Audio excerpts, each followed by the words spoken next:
izina rya Data n'irya Mwana n'irya Mutima Mweranda. Amen.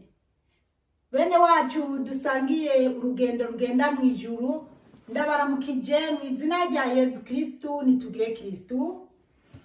Tubandanya gusabikanya ijambo ry'Imana riri muri Bibiliya mu gitabo c'Amazaburi, ku Izaburi ya 88. Noneho turahera ku karongo ka 11 tugeze ku karongo ka 19. Hanyuma kandi turaja mu gitabo c'iharura kuva ku kigabane cya 17 tuza kuzirikana karongo ka mbere kugeza ku karongo ka 15. Ijambo ry'umutwe twabonye ku Izaburi ya 88 riravuga ngo uwuzigirijwe atakambira Imana. Ni ururirimbo, ni Izaburi ya bene Korahi, ngo ni Izaburi ya bene Korahi. Mbega hari igitangaza ugirira abapfuye, ugira ngo imizimu irazuka ngo iguhaye. Mbega hari uwayaga ubuntu bwawe ari mu mva, akayaga ubudahemuka bwawe ari mu nyenga. Hari uwamenya ibitangaza byawe ari mu mwijima, akamenya ubutungane bwawe ari mu gihugu c'abibagiwe. Jeho ni wowe ntabaza Mukama. Mu gitondo igisabisho canje ndacerekeza kuri wewe. Ni kuki wampevye ga Mukama, ukampisha amaso yawe? Ndi umurushwa, ndi akaheze kuva mu bwana, nararinze imiturubiko yawe, none nabuze ayo ncira n'ayo mira.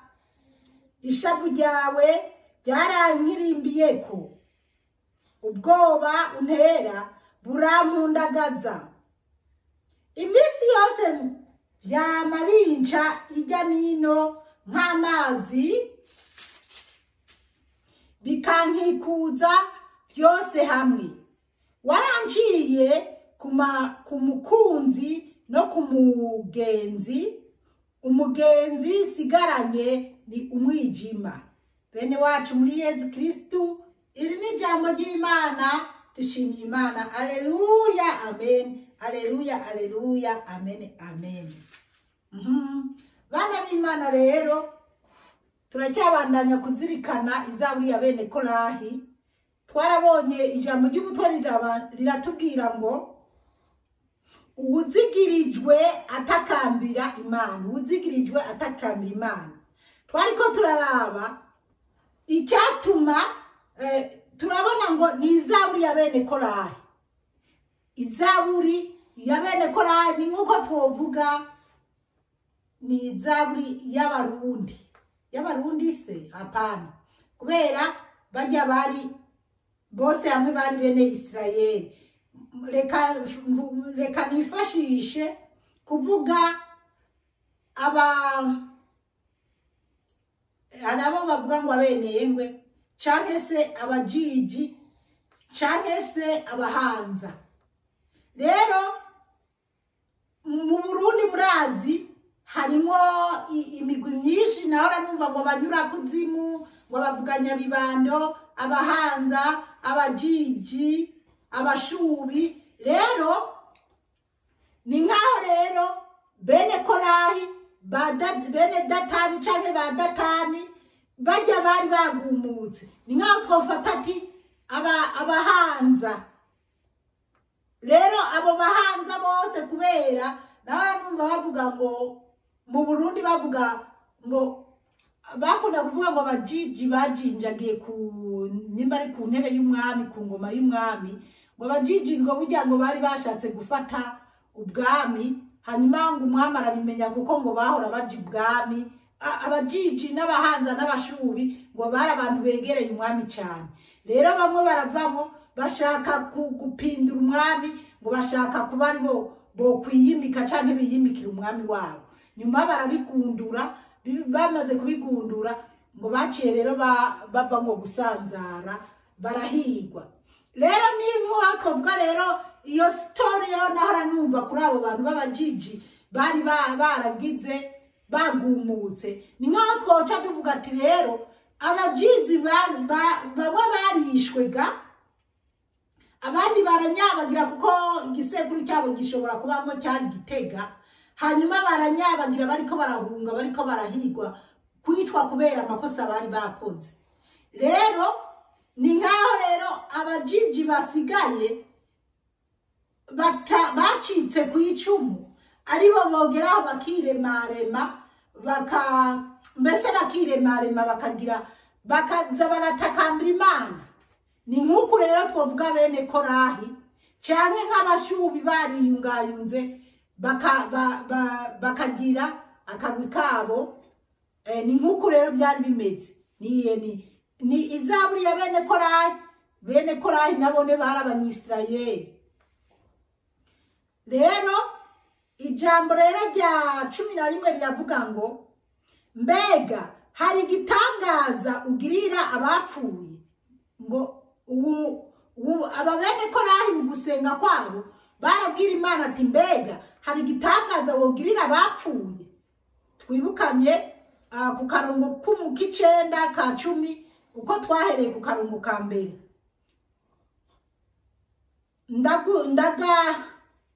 Reka subiremo. Murantu mbega hari igitangaza ugirira abapfuye, ugira ngo imizimu irazuka ngo iguhaye.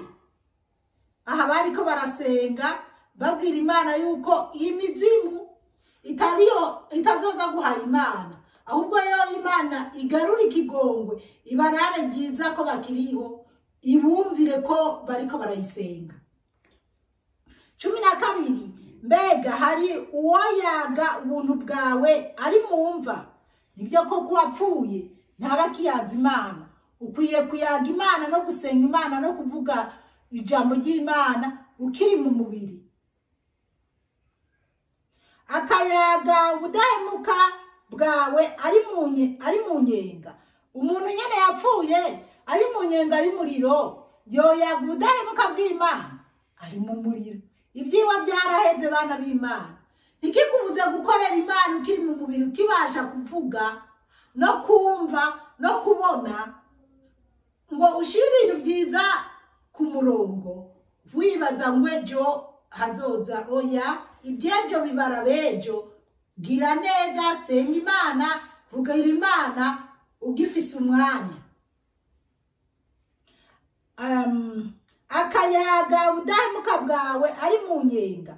13 bavuga ngo hari uwomenya ibitangaza byawe ari mu mwijima, akamenya ubutungane bwawe ari mu gihugu c'abibagiwe.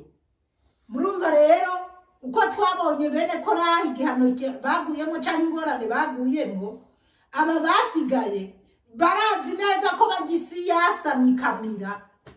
Ibyabo nyene bari mu nyenga, bari mu mwijima. Mbese aba basigaye batari bagiye kugumuka kumbure, nibo bariko baratakambira Imana yongera irabe ryiza uwo muryango wa bene Korahi.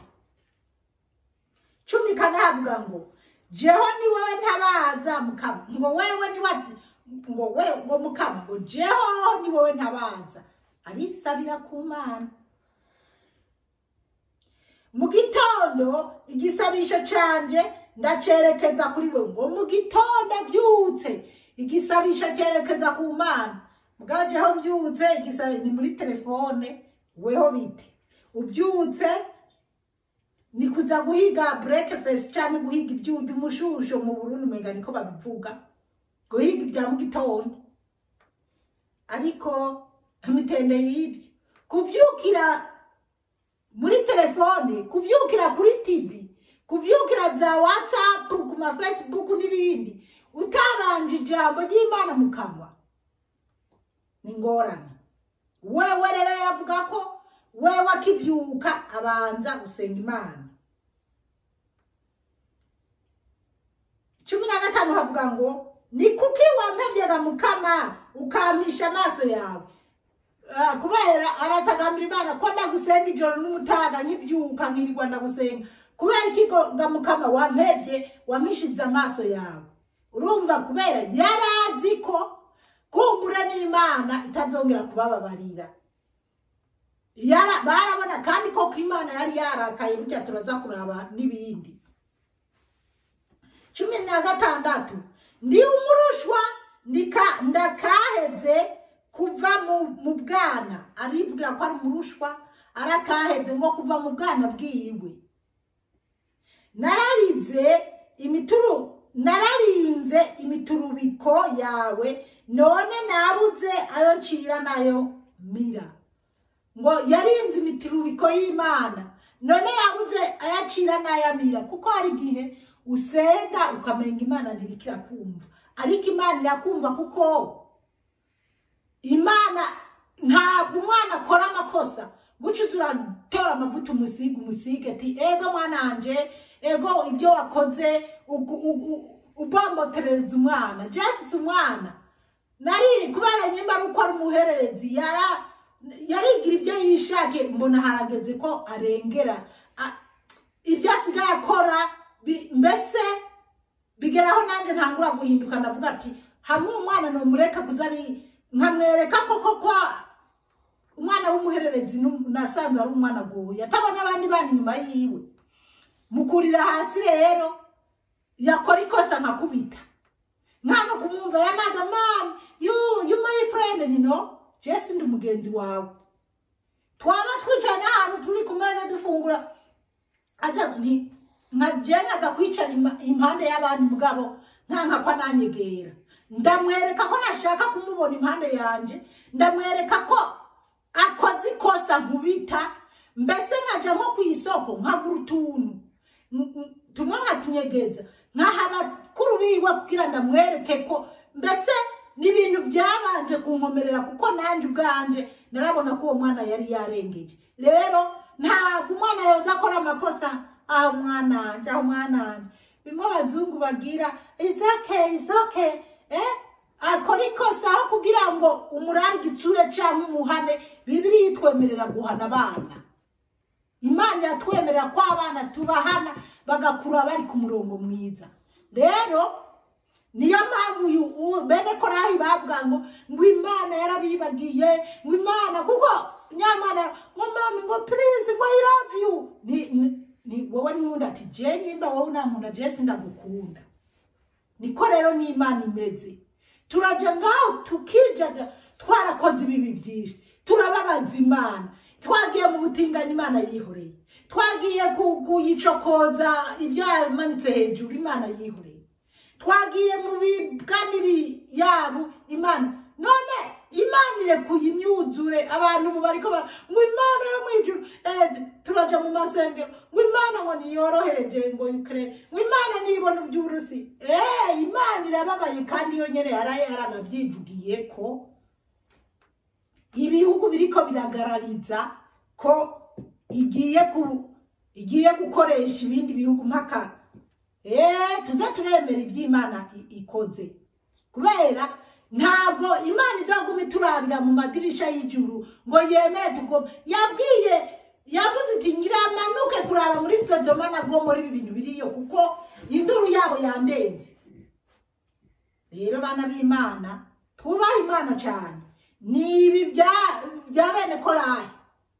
17 bavuga ngo ishavu ryawe ryarankirimbiye ko ubwoba untera burampundagaza. Ngo ubwoba ngwishavu ry'Imana ryakirimbiye kuri bene Korahi. Ngo ubwoba Imana batera ngo ubwoba bw'Imana bubakirimbira kubera iki? Urumva babonye isi yasama irabamira kubera amakosa yabo. Abasigaye ubwoba kwanza reka tubanze tujeyo turabe. Hanyuma turazirikana ku kigabane cya 17 guhera ku karongo ka mbere gushika ku ka gatanu mu gitabo c'iharura. Ijambo ry'umutwe riravuga ngo Korahi n'abantu biwe bahanwa. Ngo Korahi n'abantu biwe bahanwa. Akarongo ka mbere kavuga ngo umukama ashikiriza ijambo Musa avuga ati Imana ibwira Musa. Kabiri, bwira Eleyazaro mwene Aroni umuhereza mwuka akura bijya byotezo mu mbeya asanzaze kure umuriro warimo kuko ari byeranda. Imana ibwira Musa ngo abwire Eleyazaro umuhungu wa Aroni ngo akure ibyotezo byari bene Korahi bari bagiye guhereza kubyo bahereza ko ngo Imana ikure Aroni bene Korahi biyimike bazi ko Imana ibarabagize ikabemera ibyo bari bagiye rero kosereza ku imibavu ngo bagiye gutamba ngo Imana ikure Aroni. Wowe urakura Aroni nkande atari wowe wamushize? Wowe urashaka gukura Zipora nkande atari wowe wampaye kuvuga ubutumwa bwiza? Aho ndiko ndabwira mwebwe bantu muriko muranyibasira mundungikira ama message atagira kepfo cya ruguru. Mwebwe si mwebwe mwanambatije, mwebwe si mwebwe nabambwira ngo ibi by'ubuzi bishusho. Mwebwe ni mundeke nyimba Imana namwe yabatoye kuyikorera ni muyikorere nkuko ibishaka mugabo mureke kusatira kubara n'abari muri Afrika je muriko muransatira. Hey, muraraba neza nimubi byo muriko muravuga bizohava bibagarukako. Rero Imana ibwira Musa abwire uwo muhungu Eleyazaro wa Aroni ngo akuri ibyotezo aho bari babijanye ngo Imana ikundi bimike. Gatatu avuga ngo ibyotezo byabo bacumuye, ibyotezo byabo bacumuye gushika aho bapfa nibabicuremwo amabati yo gupfuka uruhimbi. Ngo ibyotezo byabo bari bacumuye gushika aho bapfa ngo babigire gute? Ngo babicuremwo amabati yo gupfuka uruhimbi yo gusakara ishengero y'Imana. Kubera ko babihereje umukama nibyerana ngo kubera rumva n'Imana yavuze te ko bari babizanye mu ngoro y'Imana nibyeranda mugabo bajye bagiye kubijanayo barahiye. Ariko Mana Imana ihabwa icyuma bahiro iyo yampaye naye amajambo hari hageze kuri jewe kuko abantu babavuga butumwa abandi bo mu madini atandukanye muri kundusha cyane kandi atari mu mwantowe.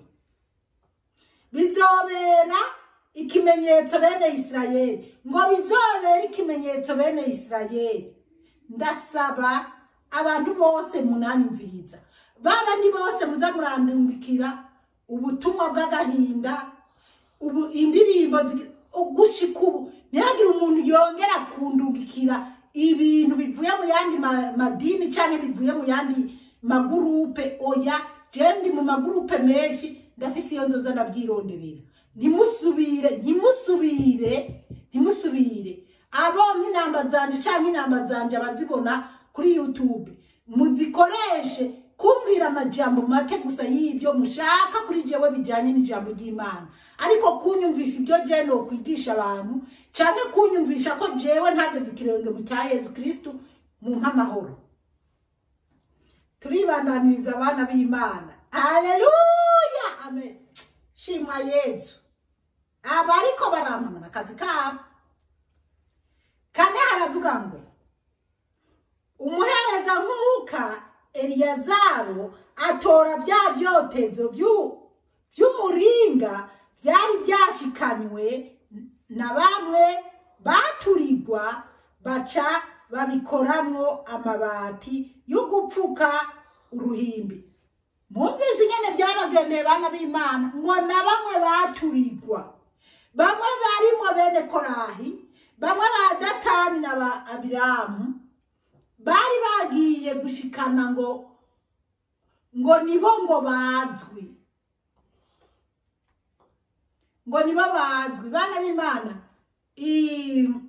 video canke odi biri kwihuta nshaka mwumva abantu muriko murashaka kunyinjirira cyane mwebwe simwe mwantoye, mwebwe simwe mwambwiye kuvuga ijambo ry'Imana. Kandi Jezi Paul umusavyikazi w'Imana nzima, usibye Yesu Kristo mpemba canke azomemba, kwanza yanampagurukije yaranamaze no kumpemba. Niwe nkorera. Wewe rero ntungira igikoresho cyawe. Oya, jewe uwantumye kuvuga ubutumwa ndamuzi, uwo nkorera ndamuzi. Rero aba bantu bariko barapinga Aroni barahiye barasha neza barakomvumvuka. Imana iravuga ati ibyo byotezo mubicuremo amabati yo kubaka ingoro y'Imana neza. Na bene Isirayeli bandi bazoze, reka tubasome 5 haravuga ngo bibe icibutso kuri bene Isirayeli kugira ngo ubutari umuhereza nkuka atari mu ruvyaro rwa Aroni ntaze yigere yegera ngo yosereze ibimoga neza imbere y'Umukama, ngo bibere ikimenyetso bene Isirayeli ko utari uwo muri bene Aroni ntazoza aragenda gufinata kuba Imana yasize amavuta, kuba Imana yitoreye. Namwebwe rero muza murancokoza, mwebwe sinzi ngene mwato, nanje nimuzi ngene natowe. Sinzi ko muri mukuri, kwanza nta nukuri murimo, muza munyumve nyene. Nta nukuri murimo. Nyimba muri mukuri ni mukora iby'iwanyu Imana yabahaye gukora, nanje mfise iby'Imana yanje yampaye gukora. Duhana amahoro, mwebwe ntimunyigisha kandi mwebwe nimumpa ibyo mvuga muri Bibiliya. Yesu Kristo wenyene ni wanyihera ibyo mvuga n'ibyo soma. Haleluya, amen. Murumva rero ko tudakwiye kugarariza abantu b'Imana, kuko hari n'ababigira babizi kugira bagwishe mu ngorane abana b'Imana, bakozi b'Imana, kugira ngo ntabe nka Korahi. Mwumvise ya Zaburi ya Korahi turimo ngo kugira ngo ntabe nka Korahi n'akagwi kiwe, ngo ntazabe nka Korahi n'akagwi kiwe, nka Korahi n'akagwi kiwe. Nkuko Umukama yari yabimubwiye aciye kuri Musa, nkuko Umukama yari yabimubwiye aciye kuri Musa. Bana b'Imana rero ngira turumvikanye neza kubijanye n'izaburi ya bene Korahi. Mu mazaburi harimo amazaburi menshi ya bene Korahi. Turiko turumviriza amazaburi ya bene Korahi, tugomba kumva icyo bene Korahi bavuga, kuko abatahiye barababutse. None umugani w'ikirundi kandi n'ukuri. Abatamizwe abatamizwe na cya kinogo cyatuka munsi y'amaguru yabo bakamigwa n'isi, bahiriye mu rusengero bagiye guhereza nyimba n'imibabo. Abatahiye nibo basigaye bari nkuru ababarutse. Rero twatugeze ku karongo ka 17 kavuga ngo ishavu ryawe ryarangirimbiyeko. Mwumvise ngo ishavu ry'Imana ryamukirimbiyeko, ubwo buntera burampundagaza, ubwo Imana yamuteye bwaramuhundagaza. None mwumva basigaye byabagendeye gute? 18 hakavuga ngo imisi yose byama binca ijya nino nk'amazi, ngo imisi yose ngo byama bimuca ijya nino nk'amazi. Ubwoba afise kubera yabonye ibyabaye kuri bagenzi biwe, bikamikuza byose hamwe, ngo bikamukikuza byose hamwe.